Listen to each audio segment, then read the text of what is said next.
Hi, this is Mary Kaye's Positivity Podcast. I'm a yoga and meditation teacher and life coach.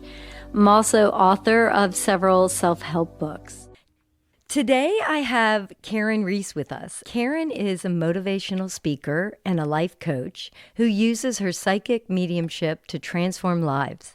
As a former stockbroker and business owner, she also uses her gifts to guide clients in making smart financial decisions. She is also used by law enforcement to crack difficult crime scenes. So thank you, Karyn, for joining us today. Oh, thank you for inviting me. We're going to have a lot of fun, and I love your energy, Mary Kate. You just got it. Thanks. You too. That's why you're here. When did you realize you had this gift? I was born this way, seeing dead people making predictions. When I was 2, I remember this woman, Margaret, that would visit me in my crib very distinctly. And also my mom had this gift. It runs on her side of the family, so I'm not the only person that's a psychic and a medium in the family. At age 7, though, that's when I realized I was a little different. That's when I predicted my father's passing. 3 weeks later, he dropped dead suddenly, unexpectedly. He was in healthy shape. He was an engineer, and he passed away. And that's when I realized, thanks to a grandmother who was very psychic, she said it was God's way of preparing you. Because up until that point, I'd go shopping with my mom to, like, say, the grocery store, and I would see maybe a husband following a wife, and he could see that I could see him. That's the thing.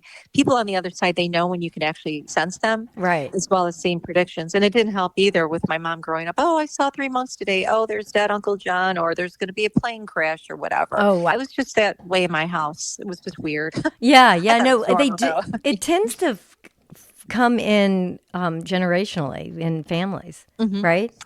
Yep. It usually will run through your mom's side of the family, although my brother has it and his children have it as well, although he doesn't practice. But we all have some sort of psychic ability. Some may refer to it as intuition. All mediums are psychics. Mediums see dead people. Not all psychics see mediums. Psychics see past, present, and future. I happen to be both. Great for dates, too. Great for job interviews. Great for negotiating. So did your gift help you when you were a stockbroker? It does. In fact, I was looking at stocks today, and I don't need to see the sheets on them. I just will know if this is a winner and this one isn't. Like, I've got some positions that are pretty risky, but I know they're going to make money. Just like Bitcoin, I knew that. Just like the AI stocks, which I happen to love. I bought a position into NVIDIA, and I was looking at it today because I bought it a while back, and it's just starting to blow. Yeah. And a lot of Wall Street people, you'd be surprised that rely on astrologers and psychics. Oh, yeah. I would Yep. think that would be a smart way to do it. And I've also heard a lot of presidents' wives and people in positions of power. Oh, God, you have no idea. It's insane. I'll tell you one funny story. I was doing a reading years ago for an FBI agent. Now, I've been out of the market as a stockbroker for years, and I wasn't really following the market at that point in time, but I happened to be doing a reading, and I said something, and this gentleman happened to be an FBI agent. And I said, you need to buy stock. I don't know if it was like TWO or TXO. It was something like that. I said, you need to buy it and sell it within 7 days. He bought it, he sold it, and he made a ton of money. Wow. And thank God it was a winner, because I'm like, oh, this guy's high up the food chain. So if you're psychic, would you be a really good student? Did you already know the answers, or are there so many spirits bombarding you, you're overwhelmed? You know, that's a really good question. I've always been a lazy student, and I know how to study. Like with my stockbroker's license, a funny story. I was in my first semester in college. I was studying arts and science. I thought about being a plastic surgeon because I was artistically gifted, which I do my art occasionally if I'm doing something law enforcement. But I would draw portraits. And I was really smart in science and math, loved science. And my first semester, I saw an advertisement to become a stockbroker. I went down, got the book. It was like 1,000 pages or whatever, passed it, where normally you do a 4-year degree in business and then you do 6-month training. So I think it does help. I don't rely on it a lot when I'm studying. I'm more left brain. But I know Edgar Casey used to put his books under his pillow. Now, had I known that as a kid, I probably would have done that too. Because again, I was a very lazy student. Very bright. Yeah, no, I know what you mean. I used to always say, let's see how smart I am without studying. Yeah. That didn't go over well. I was easily distracted by all my friends. But Awkward teenage moments had those too as a psychic. what do you say to people who don't believe? I found really religious people are Catholics. They just follow the Bible and they are scared of psychics and think it's like playing with fire. What do you say to those people? It's a really good question. And having had my mom's side of the family, which are a lot of them are psychic mediums, but they're all Catholics, Irish Italians. That's pretty much her side of the family. It's an interesting thing. I wasn't raised in any particular religion. I told mom that's not my thing, and she was fine with it. Mm-hmm. But I tell people it's really not my job. Unless you experience it, then it's very hard to convince somebody. But I will say, when you hear, "Behold, John saw a vision in the Bible," he's getting something from an alternative reality. Same with Jesus, right? Mm-hmm. And I always tell people, look at the intention behind it. And if you really believe in God, there's nothing to fear. Right. Because I if you agree. really believe in God, then look at the intention. Is the information, is it coming in a positive way? Is it here to warn you? Is it here just to give you a good time? Right. So I also personally believe that sometimes religion acts more as a block to Mm-hmm. our connection to God, right? Meditation, listening to God, praying, speaking to God. And sometimes Yeah. No, at the I, same I time. know because my daughter has this gift too. When she was 2, I used to collect Bibles and angels, and she made a little shrine Oh, in her closet. And that was a form of protection for her, like intuitively. So I just thought it doesn't seem anti-God at all to me, but no, and you really can't convince people no. if they're really dead.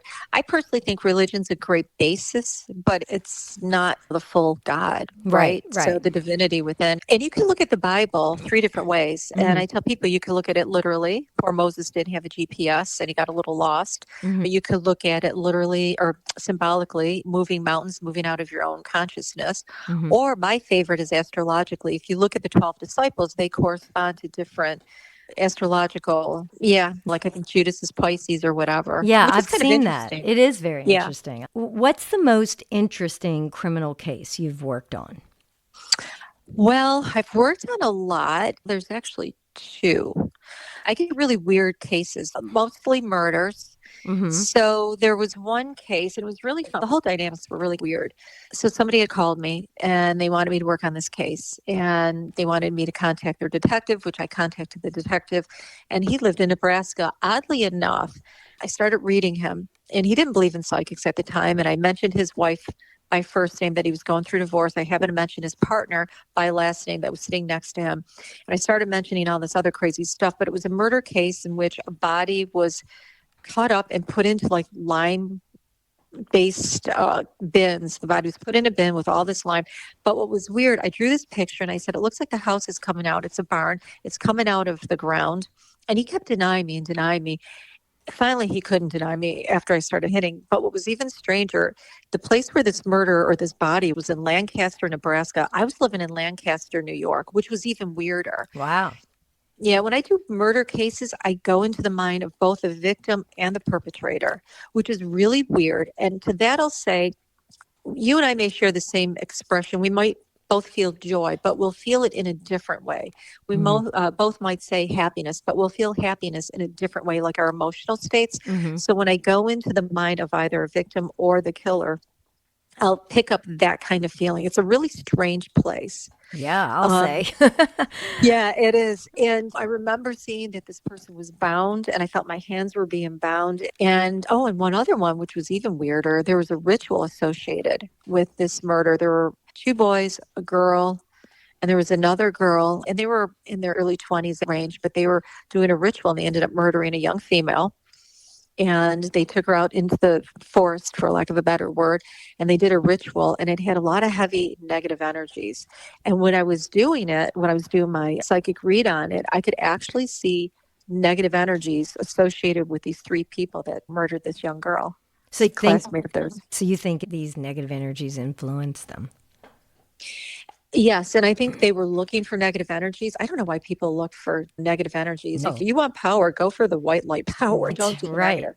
You That know, that so breaks that my was heart. creepy. Yeah. Yeah, and you could see the creep factor around them, and it was really creepy around the perpetrators. Yeah. My daughter works in a building that's really haunted and there's some negative energies, like there've been murders there, and she sees how it affects employees. This is crazy. Nobody even knows this about this building, but I'm like, get another job. Gonna say, yes, bring some holy water and tell them to get, Right, get out of there. So, do people come to you to learn how to tap into their psychic gifts? And if so, what do you tell them? Some people will tell me or ask about that, and I always tell people, you want to quiet your mind. meditation is not something that, and people tend to think that if you're going to become really good at meditation, you got to be able to do this focus factor, and they get all excited about them. No, what you want to do is just take a couple of deep breaths. Your mind is going to wander, but bring it back to a mantra. That's just normal. Expect that, because sometimes the expectations are, if I can't keep that certain mindset, that I'm not meditating properly. I'm like, no, if you want to lay in your bed and meditate, and you just really need 10 minutes, quiet your mind, pick a mantra like the word peace, and then start looking for coincidences. So there's a whole dynamics to learning it, but those are the basics. Right. And that'll start to awaken your own senses. Just don't tell your doctor your voice is in your head or dead people, or you make predictions. They'll be like, here, take this meds. Totally. I look at mediums and psychics as helping you live your best life a lot of times. How can we help loved ones that have passed away? What is something we can do from here? Because they're always helping us, guiding us. How can we help them? I got to tell you, that is one of the best questions I have ever been asked. Thank you. They really love you on the other side. You get an extra kudos. Well, it seems like I just always feel surrounded by love and spirit guides, and you want good karma too. Exactly. I love that question. I think from my experience, what people tell me when they're out of the physical, and they want their loved ones here to be happy, to live happy and healthy lives. Because when you have a loved one in the physical that's happy and healthy, it makes it easier for people on the other side. I get that a lot with suicide. Somebody commits suicide, a lot of times they feel awful because now they see how it's affected their family. So if their family can find a way to be happy and cherish the moments and know that their loved one in spirit, someday they'll see them, and that they're in a much better place typically, although there are a few exceptions, location like real estate. And to talk to them as if they're still here. Relate to them as though they're not out of the physical, if you want to have a conversation. That's great. That's great advice. Happy. Did your gift ever disappear? No, it never disappears. I wish my waistline would disappear. That doesn't disappear either. No, sometimes people have said that. They had it as a child and it disappeared and then it came back even stronger. Yeah, no. And they don't also help you clean. If you ask them to do the bloody dishes, they just laugh. When grandma comes over, she's like, you're not making gnocchi. I'm like, yeah, no, that'll never happen. What is a common myth in your industry? I think the common myth, and that's another really great question, is that you're always on and you're going to know everything all at once. And I tell people, if you come for a session or a reading, it's a snippet of time. The information you're meant to hear is what you're meant to hear at the time of your reading, which I have no control over. That information comes from the person sitting in front of me, from their aura, from their loved ones, from their guides and what have you. But you're not always on. If you can imagine having your radio station, all radio stations playing simultaneously, it's just not going to happen. Right. Otherwise, your head spins like Linda Blair. So when you met your husband, did you know right away?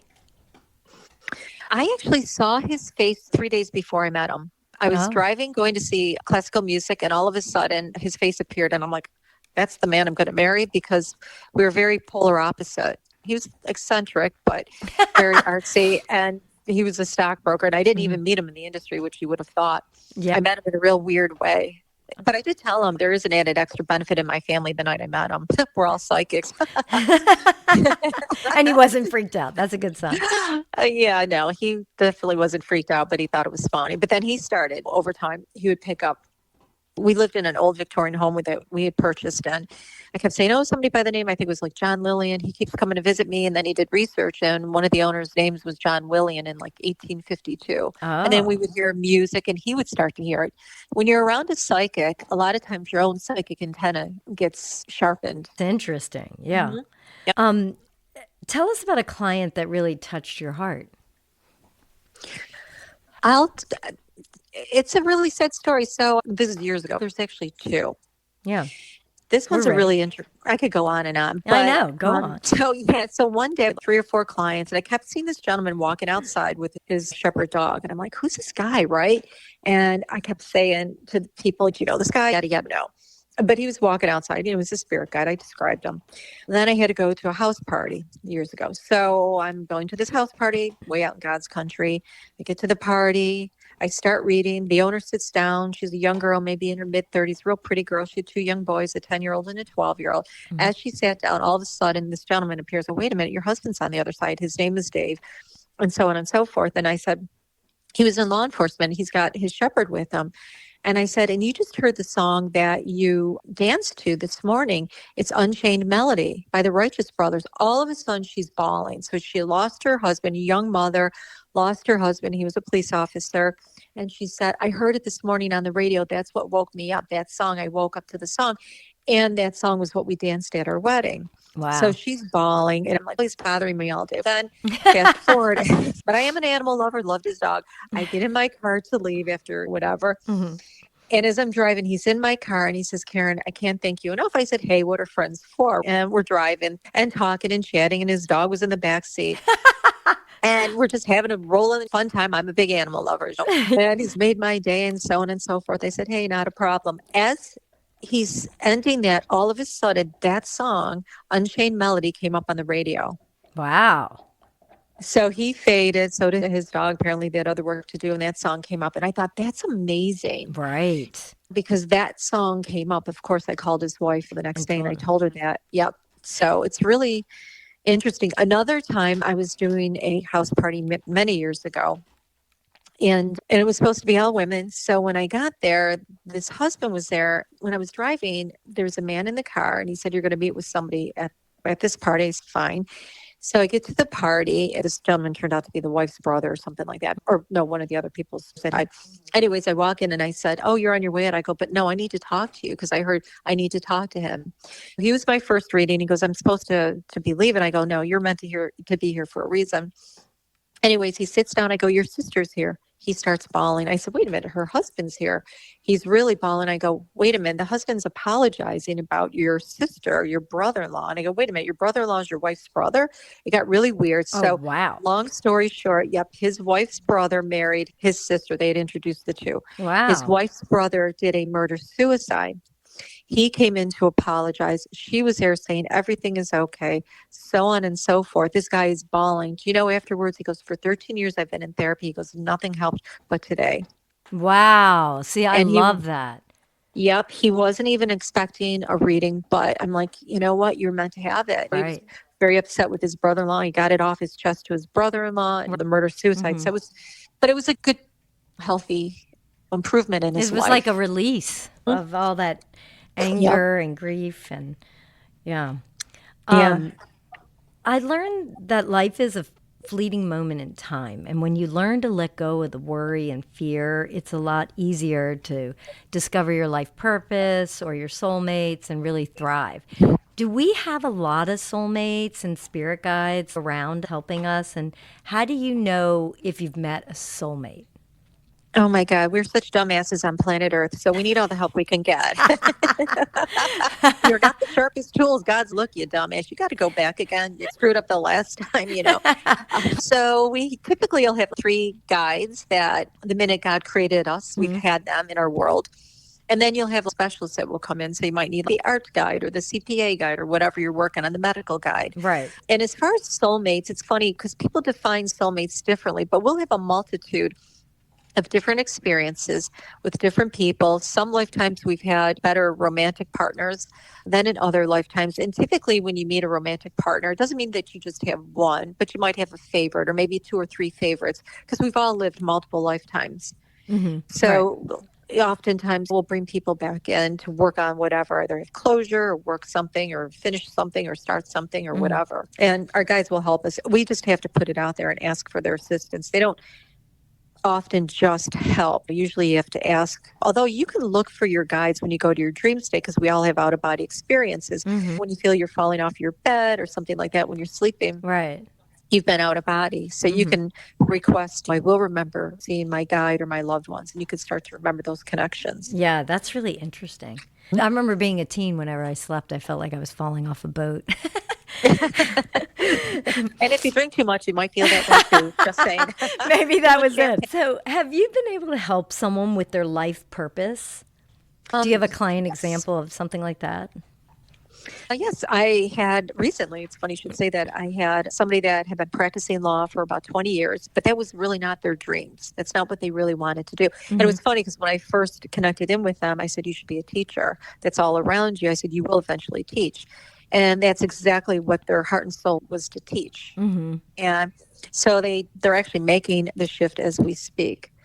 Oh, wow. They were burnt out from law. That wasn't really what their heart and soul. It was Yeah. something Dad wanted them to do. Dad was a lawyer. And now they're shifting into really where their heart and soul is. And I tell people, follow your dreams. Yeah. If you dream about being a singer, maybe you can't be like the number one singer, but you can include that. You don't have to just have one job. You can have Right. multiple streams of income. No, the reason why I ask is my brother recently took his life, and I really think he was in the wrong career. He went into finance to pay the bills, but his heart was really on the water and in creative endeavors like entrepreneurship. So I do think that's so important to follow your heart. And sometimes we don't listen to it because we're like, oh, we got to pay the bills, but you'll pay the bills if you follow your heart. And it makes sense why I kept thinking about suicide today, and we're talking a little bit about that. Yeah. Because I'm obviously cringing on your brother. He's Right. there, and I it's just did. coincidence. Yeah. I know. I knew when you brought it up earlier, I was like, I should tell her now. Yeah, a suicide. Yes. I Yeah. woke up this morning a male with a suicide connection. But Did you really?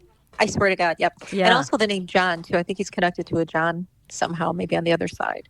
Oh, that's interesting. Nice on the other side. I've had a near death. I've gone out of body all my life to different realms. I've actually had a recent experience too, and this happens a lot where I'll be walking and suddenly I shift out of my body for a hot minute. And it's a really funny experience. Or if I'm in my sleep state, I'll stand next to my body. Usually I'll be like, ooh, I better get into the gym. Those thighs aren't looking too good now. So it's a weird experience, but it's cool too because you feel very light. What's your near-death experience? Yeah, it's funny because there's really only one difference between traveling out of body and having a near death. Because when you travel out of body, it's like you can have a near death. Usually you don't because your body isn't shutting down. But maybe about, I want to say 15 years ago, I'd come down with a really bad flu. And I had some sort of something going on with my body. And my organs, I could feel them starting to slow down. I had this once before. And thank God I took antibiotics. I was actually getting a weird infection. The doctor had refused me. That's a whole other story. And thank God my mother had antibiotics. I started taking them and then I went to a new doctor. Anyways, but in this particular instance, I was scheduled for surgery.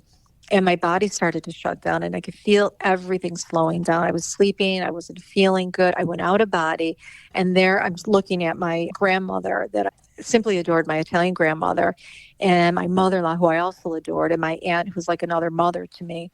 And I remember going and they're like, Karyn, you can't stay here. Your body's shutting down, but we need to send you back now and we need to give you a boost of energy. And I'm like, oh, can't I just stay here? I feel so amazing. And I go out of body all the time, but I could actually feel my body, especially my heart slowing down. And that's why a lot of times when people pass in sleep, that's what they're getting. It's usually heart related. And I've gone through the landscapes on the other side. Learned about reincarnation as a kid when I was about 12. I went out of body. I was in my bedroom. I used to go out of body all the time. And he would show me reincarnation. Wow. Do you still connect to your father? Because you lost him young. I did, yes. And actually, funny thing, my brother and I both had the same visions. I would see my father laid out in a blue casket. We didn't discuss it. My brother's 11 months younger than me. Oh. So he was 6 at the time and I was 7. And it was after my father died, about 3 days later, we were playing. And that's when we both discovered we had the same repetitive vision and dream. I'd go to bed, I'd have this vision. I would wake up, I'd have the same vision. And he said he had the same. And what was really funny, neither one of us went to his service. And that's when my mom said, oh, I buried your father in a blue casket to match his blue eyes. He's blonde, blue-eyed. He was a Viking. Viking in English, so tall and skinny. Of course you're related to a Viking. My mother's short. My father was tall, and I'm the medium both ways. I'm not tall, and I'm not short. So funny. Yeah, it's insane. So do you know your spirit guides? Do you talk to them a lot? Oh, I do. I remember when I met my first spirit guide. Sam was his name. He's still Sam, but he's like a crotchety old thing. He looks like he's from the Wild West. And I have a Ben. I love Ben. Ben's very jovial, more of a rounded person. And then David. David was very much in the ancient world. He's an Israeli. And then I have a female too, Catherine. So she's got red hair. Spirit guides are interesting. Usually they're very tall. Yeah, when I see them, they're very tall. Catherine's very tall. She's probably 6 feet. Oh, wow. You know, and the men are a lot taller. Maybe I could get them into the football team now that I think about it. Wow, there, we might get into something.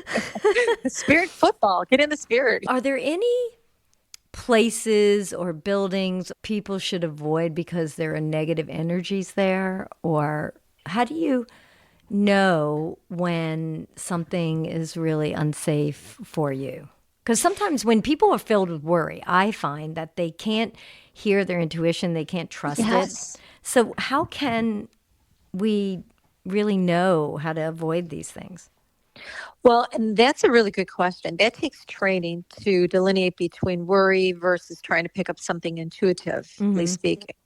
Malls, I will tell you, never worry about going to malls. What woman doesn't? You don't have to worry Not a about malls. problem. No conspiracy are happy people. I always tell people if you go into an area, a building, and it could be a new building. A lot of times people mistake that you have to have an old building to have a lot of whatever. Sure, there's a lot of emotional energy stored up into older buildings. They've had more mileage, but you can also have a new building, somebody with corrupt energy, mentally, emotionally, or spiritually, whatever, they can go in and intoxicate the area. But if you Mm-hmm. go in and suddenly you get a shift of feeling, so you may have a worry moment, then you get another shift. Notice your feelings, pay attention. Maybe you want to cry or maybe you feel pain. That's an indication you're picking up something that way. Mm-hmm. And you really should listen to it. Same with people, right? Mm-hmm. Maybe you're happy one minute and then you walk in and you meet somebody or you're in a room full of people and all of a sudden you're feeling sad or you're feeling angry or depressed. You're Mm-hmm. probably picking up people's information without even knowing it because we're really sponges. Well, what happens when you have a really negative boss and they are just irrational? Should you just quit your job and find something else? Or is there a way to change people's energy like that? There's a couple of things you can do. You can change your attitude towards them. Mm-hmm.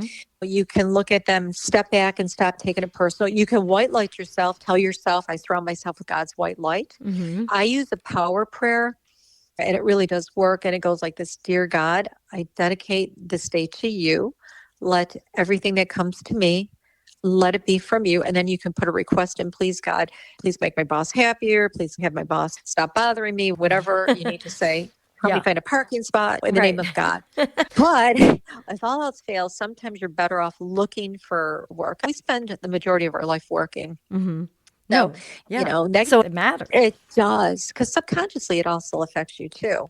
But you Mm-hmm. also have to understand that not everything is your fault. But if you're around somebody negative, who wants to be around it? If you can get out, try to get out. I was just curious because I see so many people afraid to take that leap and they just tolerate stuff that I would never want to tolerate. And My God, that's yeah. why I'm self-employed. I was always in sales. How Yeah. to win friends and influence people. Yep. Watch Yep. Napoleon Hill. There are some crazies out there. And, sometimes you know more than your boss and they feel threatened or whatever it is. And Oh my God, so true. that's such a common theme with people.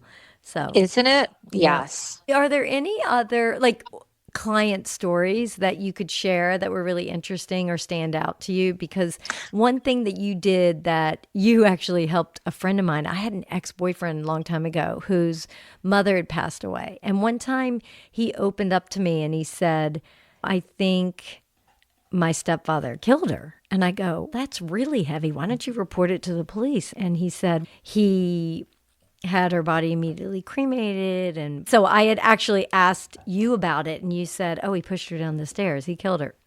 And what's interesting is he's still running around the town and his previous wife had mysteriously died. And oh my God, his child died in a car accident and the other one just recently got in a car accident. And I'm like, this guy's killing everybody and nobody knows.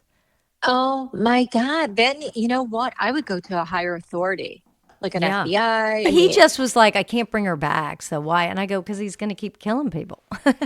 Yeah, exactly. This guy needs to be stopped. There are no such things as coincidence. You don't have to be a psychic or a rocket scientist to recognize this guy's got some kind of something. But what was It's your terrible. story you were about to say? Oh, I've had multiple stories. One story was really fun. I was just telling somebody about this the other day. So I'm reading this man and I said, oh my God, you're dating this woman. Wait, this woman's your sister-in-law. Wait, and her name is Lisa and your brother is Mike. Wait, hang on for a second. I'm really confused. Wait, Mike's your brother. He's married to Lisa, but wait, I see you dating Lisa. Actually sleeping with her. He looked at me. I go, dude, you're sleeping with your sister-in-law? What are you nuts? What is this, Cain and Abel or something? Right. Don't enable yourself. I said, you know what? Your brother's going to find out. That is, first of all, disgusting. Shame on her and shame on you. I go, you're just asking for major problems. I said, stop now. Your brother's going to find out within 6 weeks. Guess what? His brother found out in 6 weeks. Wow. So, yes. And then another really interesting one. oh God, there's so many of them that I could go on and on. But the Yeah. one time I read this woman and I said, oh my God, it looks like your husband might be transitioning, right? And that Oh, usually doesn't come up in a reading. yeah, that's But for heavy. some reason, yeah. So at some level, God wanted to prepare She didn't her. know? No, her husband was fit. He was like 52, had a pig with lipstick. And she goes, my husband runs and he's this and that and yada, yada, yada. So, long story short, her sister had made an appointment a couple months after. This was like in January, Hmm. but I had to bump her sister a couple times because of TV. Oh, we need you to come. So I bumped her, blah, blah. Finally, her sister comes in now. This is 6 months later. It's like in Hmm. July, 7 months later. Hmm. I don't really remember everything. And so the two girls come in, and so the sister comes and she sits down. I go, oh my God, I remember reading your sister. She goes, yeah. So as she's sitting down, I go, oh, your brother-in-law's here. She looked at me. I said, oh yeah, he just died. He said, like really recently. She almost fell over in her chair. She said, Karyn, he just died yesterday. I was supposed to see you like in April. Then you bumped me to May. And she said, then you had to bump me again. And I go, oh my God. And then she said, well, you told my sister. And I said, it really makes sense why all this has happened. God had a bigger divine plan because clearly God knew that he was calling him home. She goes, but he was in great shape. He just dropped over of a heart attack. He was a runner. He was in great shape. And I said, well, get your sister in here in a minute. And I said, so the whole purpose of this, she goes, tomorrow, his services. And I said, well, you need to go to his service tomorrow and tell everybody that he came today, that life continues. That is the moral of the story, Hmm. and to live your life happy and healthy. So I thought that was cool in a Yeah. weird way. Yeah. A lot of people think, and this happens all the time, to be honest with you. Somebody dies, if you get a psychic that'll tell you, oh, so and so, I can't connect because they haven't been over there long enough. I'm like, what are you cooking a steak over there? Like, seriously? When people die, they can come that same day. That just happened a couple of weeks ago. I read a woman, I said, oh, your mom's here. She goes, oh my God, my mother just died 4 hours ago. I just got the call from Florida. Never read Wow. this lady. Yep. I had another interesting case. My assistant said, is it true that people can't come over after they die? I said, no, they come right away. In my family, they wake me up. And they also tell Yeah. me ahead of time, we're going to take Uncle Joe or whatever. Hmm. Anyways, I'm at my audience thing. I pulled this woman out. I said, there's a Henry here. And he said he just died. And she goes, oh my God, he just died this morning. His daughter was supposed to come with me, but she couldn't because she's making arrangements for her father. Go tell your friend that Dad Henry's here. So that was a Saturday. I get a call Monday to be on a radio station here in Buffalo, one of the largest ones. Hmm. I get there on Tuesday and I'm relaying the story. As I'm telling the story, his grandson in law to be is sending an email or a text stating that I just read Grandpa Henry, and he was remarking about it. It was like really weird that he was able to get through all the phone calls and relay that as I'm relaying the story, which was Wow. obviously Henry. Yeah. Right. Spirits work on the other side. People work and do things. Yeah. That's what was the question I was about to ask you was how soon can you connect with them and what is their process? Do they go through a school or look at their life fast forward so they can learn from mistakes? Do you know what kind of patterns they go through? Yes. So depending on how you lived your life, but my experience, and I've got so many to draw upon, but typically as you're getting ready to pass away, or even if it's in a fast passing, usually you'll have a loved one there to guide you to the other side and to Hmm. welcome you home. But at some point you'll get a life review. Usually you'll have it like right then and there. Hmm. But if you don't have it right then and there for whatever reason, then at some point within 24 hours, typically speaking, you'll have that opportunity. But in the meantime, a lot of times people come right away. They leave their physical, or they may say, I need to stay here for a few more minutes and hold off because my daughter's coming in to say goodbye to my body or whatever. Hmm. So there's no real hard rule, but at some point you'll get a chance to see, and then you can come back and visit your loved ones. Hmm. Yeah. Is there any question that I haven't asked that you wished I asked? I think you've asked great questions. I'll tell you one other fun story. Sometimes Hmm. people think you should always give lottery numbers, and I do get numbers a lot. And I Yeah. tell people if you're meant to win, you'll win. And I have to say, I have given lottery numbers where people have won. My uncle is one example. My mom had called one time and she said, Uncle Patty's going to Vegas. I said, I don't see him winning, but I do see him playing 5 out of 7 numbers, but it's a lottery ticket. So I gave her the numbers. And he had lost in Vegas, but when he came home that following week, he played the lottery with those 5 numbers and he won. I Wow. should have played them. Do Yeah, you actually, I should wait? have asked for my commission. You should give me some numbers. And actually, you've got good numbers. You've got A 14 and a 24. Those are good numbers for you. Really? Yep. Yep. But I tell people, if you're meant to win, you'll get the numbers. Yeah. You just named the two numbers. Like, one was my son's sports jersey number, and the other was the day he was born. So it's interesting. Yep. You know. There you go. And those numbers also are karmic for you too, connecting to your son. Oh, really? That's interesting. Yeah. Many past lives. Yeah. Yeah. I could see that. Although he doesn't call much, he must think he knows me. They all know you, Mayor, on the other side, and they all love you. So, Oh, that's sweet. Yeah. It's been so much fun learning about your world and all the good that you do. So I really appreciate your time today. How can our listeners get in touch with you if they want to have a reading or if they want to learn more? And tell us about any books you may have out. I'd just like to get them. I'll send you some. If anybody's interested, you can go to my website, which is Karyn Reece, but I spell it differently. It's KarynRece. Mm-hmm. Clearly, my parents were not hooked on phonics. People never can spell my name right, first or last. You know. Or you can jump on my Instagram, which I do a live Instagram Wednesdays, 9:00 Eastern Standard for an hour. Mm-hmm. You got to make sure you go to the right Instagram because there's a couple of imposters out there. I have the check mark, 9:00, and I take some questions, give some readings. Mm-hmm. So it's Karyn Reece at Instagram, KarynReece. I've got some workshops coming up if anybody's interested. I'll be announcing those soon. I'm working on a couple more books, which hopefully will be out within the next 6 months. Oh, that'll be great. What are your books about? One book is about the understanding of psychic medium. Mm-hmm. Everything you thought you knew about psychic mediums, you're dead wrong. That's what the title is because people have all these kind of misconceptions. And then I have another book on how to develop your psychic abilities. And the other one's a very motivational book, which I have to finish writing. Oh, I love that idea because you probably have such great instincts on inspiring people. Yeah. A lot of it I get from the other side. And a lot of the inspirations actually are from people's worlds because you have that in your aura, but we all get caught up. The biggest thing is trying to manage our own emotional states. And when you're in a heavy, dense area of the physical realm, you turn on TV and there's always something negative, and we subconsciously put that in our aura. We pack it into our subconscious. We need to release some of that or not allow it in. That's a really good point because I do get weighed down by the corruption in the world. And how do you release that? Do you just keep sending blessings to all these crazy leaders? And then all together, it doesn't matter what's the same coin, two different sides, but the same coin, everybody. Totally. It doesn't really matter. There's a couple things you can do. So one of the techniques that I like, so if I'm getting like bombarded with a lot of negativity, I'll visualize like a shelf and I'll put like a little box and say, okay, Mr. Negativity, you're there. Or I tell people, you can think about the Mucinex commercial with a little character that they have and visualize that's your negative energies or your negative thoughts or whatever's around you. That's it. And you're going to pick them up and put them in a garbage can. And then you can say, I'll take you out when I want to. So now you have control. And right now I don't want to take you out. Right. That's one thing. You got to keep your physical in check too. Oh. So when your physical isn't strong enough, your physical constitution, it's easy for barriers to get broken down because we're related on a physical, spiritual, and emotional level. So make sure your iron, if you're a female, is up. If your iron is low, you might find that you're more vulnerable to negative energies. You're not thinking, you get depressed. 5-HTP, it's an amino acid. It's great for migraines. It's great to help to abate your sweet tooth, but it's also great if you're feeling a little down in the dumps. Vitamin D, a little exercise. And your electrolytes. Make sure you always have good electrolytes. Yeah. Our foods are just so robbed of nutrients now. Totally.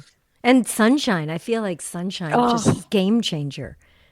Oh my God. I was just out in LA about 3 weeks ago, and the little sunlight that I was getting, it was cold, but I still felt happier. And then I came back to Buffalo, or one of the cloudiest areas in the States. So sunshine makes a big difference. Thank you so much for joining us today. I really appreciate it. And I hope to have you on our show again soon. Oh my God. Thank you. And God bless you. God bless you. Bye, Karyn.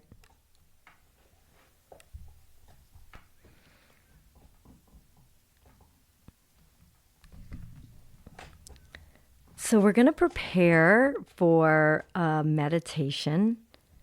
See if you can get in a comfortable seat. Become really relaxed. And I want you to just take a deep breath in, just like Karyn was telling us, and a long breath out. And repeat to yourself, peace. I am peace. And allow that heaviness ground your body in your seat, or if you're laying on your bed, wherever you are. Consciously relax the muscles in your face, unclench your teeth, relax your jaw. Let the neck and shoulders soften. Now allow your arms and legs to feel loose and heavy. Your fingers.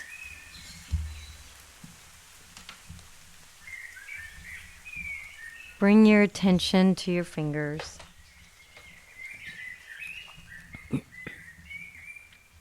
And then take a deep breath in.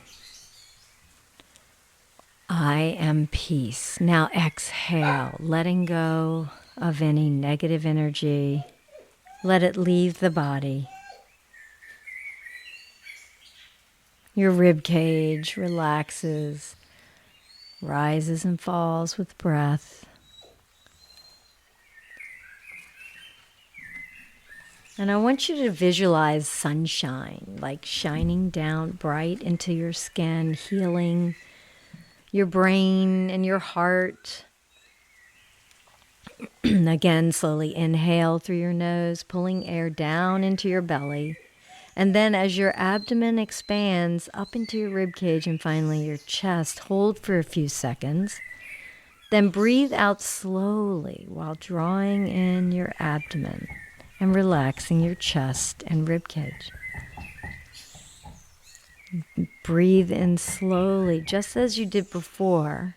But as you pull in air, raise your arms up over your head until the backs of your hands touch the floor or the back of the bed. And stretch and hold that for 10 seconds.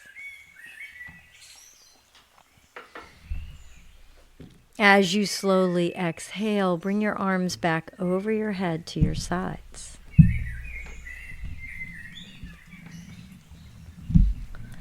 And place the tip of your tongue gently against the roof of your mouth.